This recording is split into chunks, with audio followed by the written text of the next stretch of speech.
Selamat datang di Protect Pods, obrolan seru bareng Sobat Proteksi. Nah, selamat pagi, selamat siang, selamat sore bagi seluruh penonton setia Sobat Proteksi. Bertemu lagi nih dengan saya, pembawa podcaster pada episode kali ini yang tentunya nggak kalah seru dari episode-episode sebelumnya. Baik, perkenalkan nama saya Alima dari HPT Angkatan 2022 yang akan menjadi podcaster dalam episode kali ini dari awal hingga akhir ya tentunya.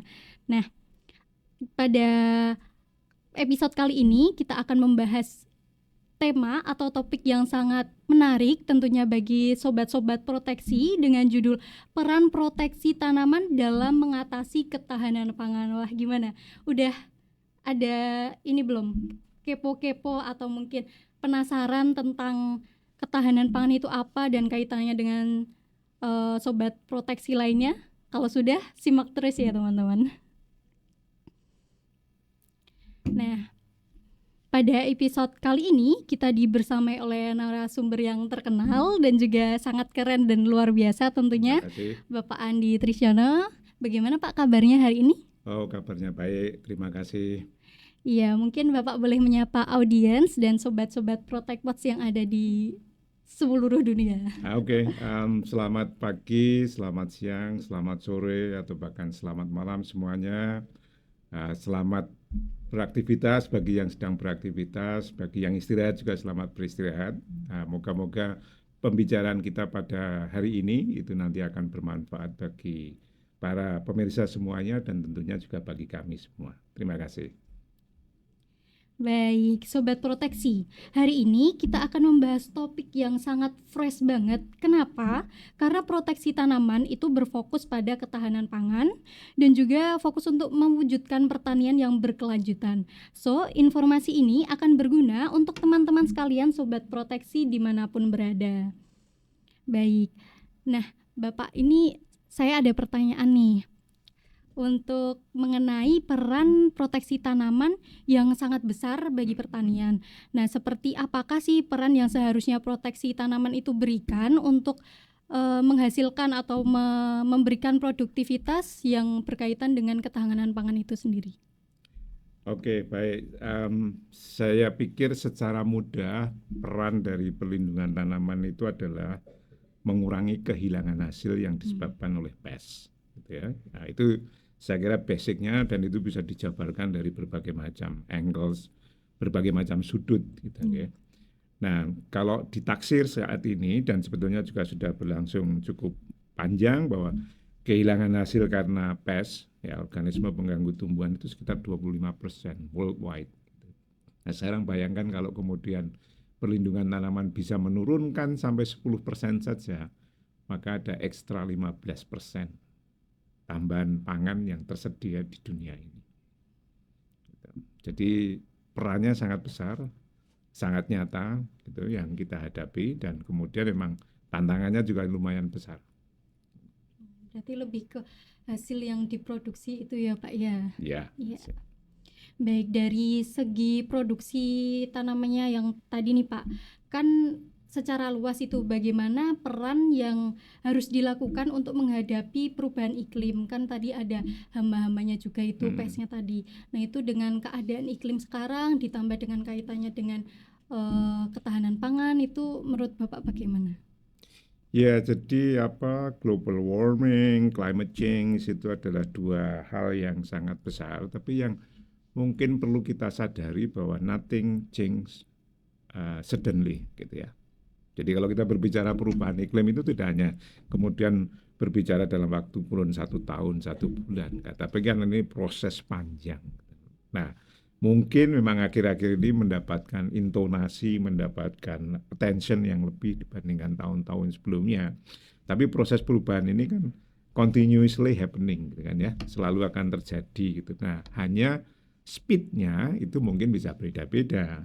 Nah, speed ini mau tidak mau terpengaruhi atau juga didrive oleh bagaimana kita melakukan bisnis dalam bidang pertanian, gitu kan?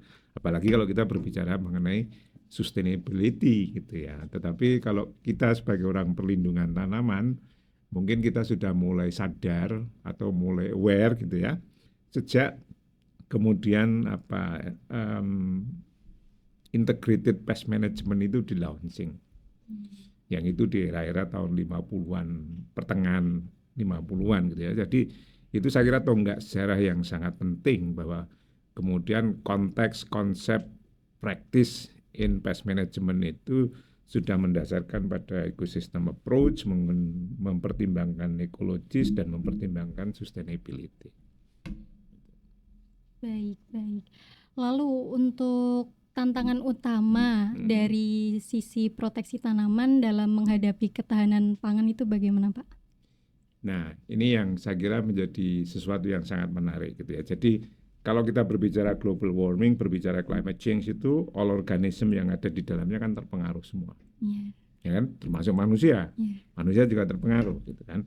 Nah, biasanya organisme-organisme yang katakanlah less complicated gitu ya, itu akan beradaptasi jauh lebih cepat dibandingkan yang mungkin seperti kita manusia kadang-kadang kan kita. Tapi misalkan mikroorganisme itu adaptasinya biasanya akan lebih cepat, lebih mudah karena memang kompleksitasnya itu kemudian tidak sebesar kalau kita bicara mamalia. Nah, dalam kaitannya dengan perlindungan tanaman, seringkali kemudian yang kita bicarakan itu adalah bahwa climate change, global warming itu kan selalu dipandang itu sebagai sesuatu yang akan mengerikan, ya, berdampak negatif gitu ya. Tapi sebetulnya saya juga sering berpikir ada nggak sih sebetulnya bahwa itu yang kemudian bisa memberikan manfaat bagi manusia gitu kan, karena perubahan itu, gitu kan. Nah, jangan-jangan kita itu terokupasi dengan pemikiran negatif karena adanya perubahan, gitu loh. Padahal perubahan itu sesuatu yang natural gitu kan mestinya gitu. Nah, hanya tadi saya katakan bahwa perubahan yang sangat cepat dan mungkin dramatis barangkali itu yang kemudian menyebabkan barangkali kita belum siap. Nah, kalau dilihat dari sisi perlindungan tanaman, saya kira sesuatu yang kemudian tadi saya sampaikan bahwa itu sebetulnya proses yang berjalan. Nah, sebenarnya kalau kita bisa mengikuti proses perubahan stepwise ini, maka sebetulnya kita akan selalu siap anything gitu ya, karena kemudian kita juga selalu berubah untuk menyesuaikan faktor eksternal. Jadi ya perlu kita pikirkan, perlu kita mitigasi, tapi nggak perlu kemudian kita terlalu katakanlah worry too much yang kemudian itu justru akan mempengaruhi kinerja kita. Kalau saya prinsipnya begitu. Okay. Lebih mengikuti alur perubahannya itu ya, Pak ya. Ya, jadi kita harus itu diikuti ya. Kemudian dipikirkan dan kemudian kalau kita bicara perlindungan tanaman bahwa kita kan selalu akan mengikuti based on ecosystem approach ya. Ekosistemnya berubah maka akan mempengaruhi perubahan kita di dalam decision making proses dalam kaitannya dengan perlindungan tanaman. Nah, kalau kita punya database itu sebetulnya ya kemudian kita bisa membaca gitu. Nah, hanya kadang-kala masalahnya bahwa database kadang-kala in long term itu tidak tersedia. Nah, terutama mungkin di tempat kita gitu ya, yang kita tidak mudah untuk melihat data misalkan bagaimana sih populasi hama orang coklat 30 tahun terakhir. Nah, itu gampang mencarinya gitu ya. Nah, itu yang kadang-kala kemudian kita kadang-kala menjadi loss of track gitu ya. Tapi kalau databasing big data itu tersedia, saya kira kok perubahan yang ada itu bisa kemudian kita ikuti dengan lebih baik sehingga nanti istilah saya mungkin kita tidak terlalu tergopoh-gopoh menghadapi perubahan yang terjadi gitu. Oke, baik. Ya. Kalau dari sisi proteksi tanaman, kita sebagai mahasiswa, adanya yang tadi kan ada beberapa faktor yang database yang kita dapatkan itu sulit, terus sekarang juga perubahannya sudah sangat ekstrim, itu mungkin langkah awal kita sebagai proteksi tanaman itu bagaimana, Pak? Satu memang kemudian kita harus open mind ya, itu tuh yang mau tidak mau harus open mind dan kemudian bahwa perubahan ini kan tidak hanya terjadi di Indonesia, tapi terjadi di semua negara gitu ya. Maka kemudian saya pikir karena sekarang dengan dunia yang sangat open gitu ya, maka kita juga perlu tahu apa yang terjadi sih di belahan dunia yang lain. Karena apa yang terjadi di belahan dunia yang lain itu terjadi atau mempunyai efek di sini, gitu kan? Recently misalkan masalah COVID, perang Uni Soviet Ukraina, ada nggak pengaruhnya di Indonesia? Banyak. harga pupuk naik, harga pestisida naik, gitu kan. Iya. Jadi maka kemudian memahami apa yang kita hadapi di negara kita sendiri itu sangat penting dan itu perlu, tapi memahami apa yang terjadi di luar sana itu juga sangat penting. Nah, tentunya ini bagi rekan-rekan muda dengan kemampuan digital yang sangat luar biasa sekarang itu tidak sulit. Hanya tinggal masalahnya mau atau tidak, gitu Iya, kan. betul. Ya. Nah, Baik. Lalu ini, karena tadi ada peran digital juga. Nah, lalu untuk teknologi dan inovasi untuk mencapai ketahanan pangan itu sendiri, pandangan Bapak gimana? saya pikir teknologi inovasi sudah sangat maju ya. Pengemanfaatan artificial intelligence dalam bidang pertanian kan juga sudah sangat maju dan sudah digunakan di mana-mana gitu.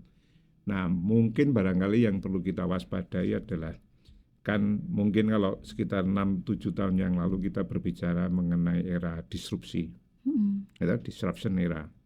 Kemudian ini ada era macam-macam dengan perubahan teknologi dan sebagainya ya. Nah, yang terjadi kan kemudian kalau kemudian teknologi itu very advancing dan kita tidak siap, maka disrupsi itu akan kemudian masuk di dalamnya.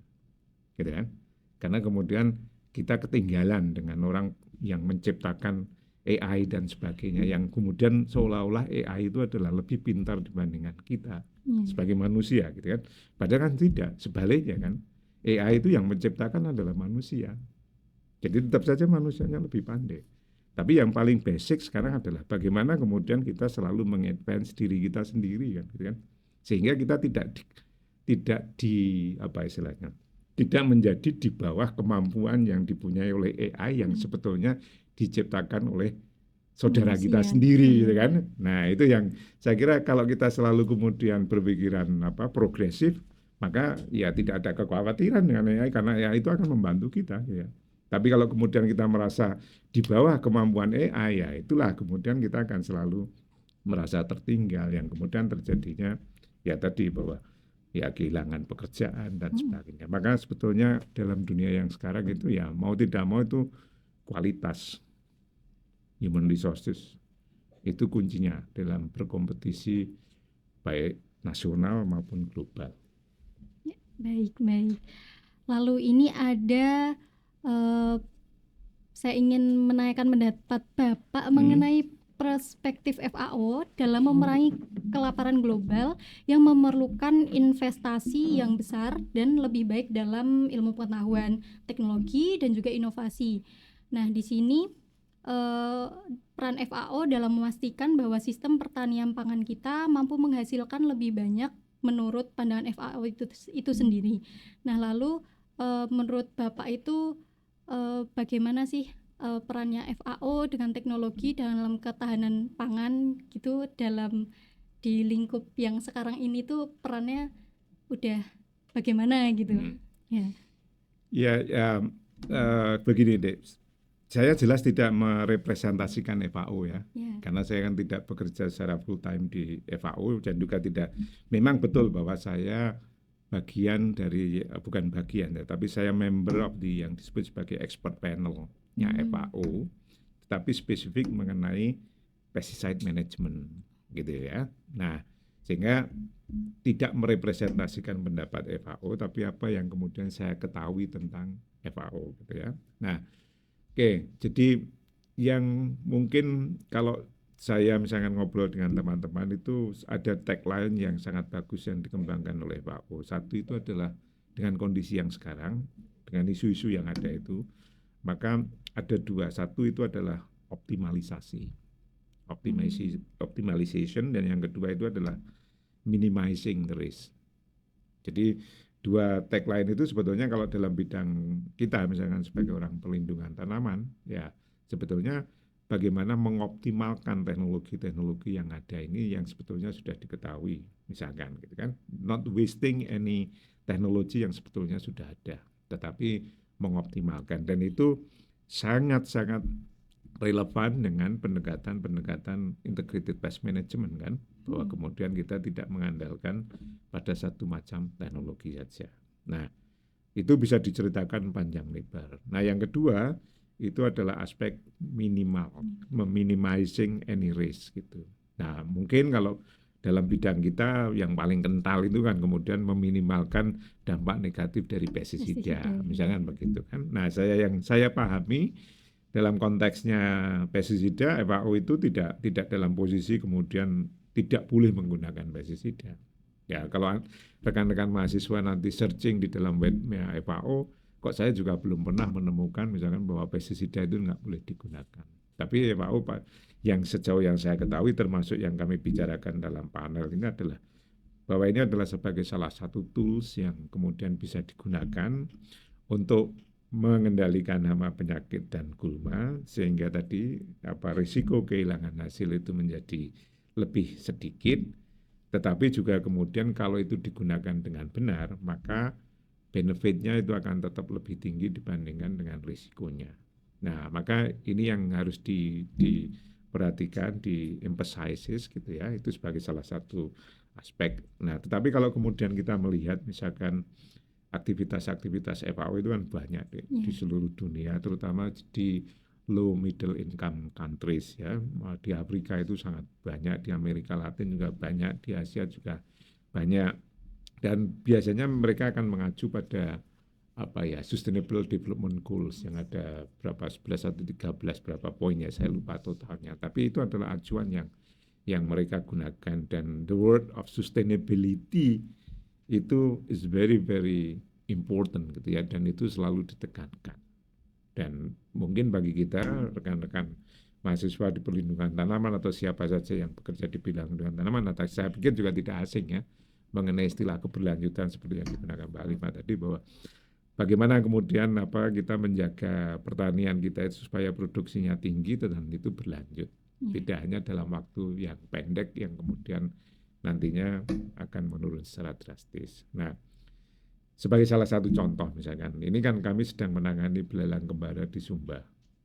Ya, dan itu juga sudah merupakan kerjasama antara pemerintah Indonesia dengan FAO gitu kan. Nah, jadi FAO tetap saja akan menyediakan istilahnya entah itu assistant dalam bentuk technical, expertise ataupun mungkin dalam bentuk secara finansial. Jadi memang ya tadi saya katakan bahwa fokusnya pada low middle income countries gitu ya. Kan negara-negara yang sudah maju, negara yang sudah kaya kan fungsinya sebagai donor kita secara finansial, tetapi juga providing expertise dan teknologi. Nah, maka sangat bagus tadi kalau rekan-rekan perlindungan tanaman, terutama yang rekan-rekan mahasiswa itu kemudian akses pada webnya FAO untuk bisa memahami lebih jauh, gitu. Kemudian selalu kemudian istilahnya enhance dirinya sendiri ya di luar kelas kalau itu mahasiswa, itu saya kira sesuatu yang sangat-sangat penting gitu. Oke.